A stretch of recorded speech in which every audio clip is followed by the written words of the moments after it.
মুক্তিযুদ্ধের বিরুদ্ধে সেই সময় যারা অবস্থান নিয়েছিলেন এখনো মানসিকভাবে মুক্তিযুদ্ধকে স্বীকার করতে পারেন না।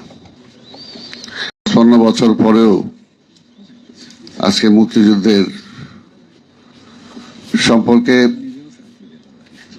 বিভিন্ন রকম কথা শুনতে হয়। এটাই হলো একজন মুক্তিযোদ্ধা হিসেবে সবচেয়ে দুর্ভাগ্য। বাংলাদেশের একমাত্র স্মার্ট সিটি বসুন্ধরা এখন আরো নিরাপদ, আধুনিকতায় আরো এক ধাপ এগিয়ে।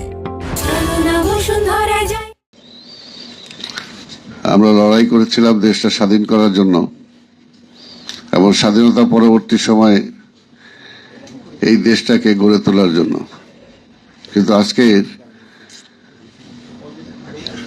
দুইটা শক্তির কারণে আজকে এই দেশটা এখনো মুখ থুবড়ে মাঝে মাঝে পড়ে আছে।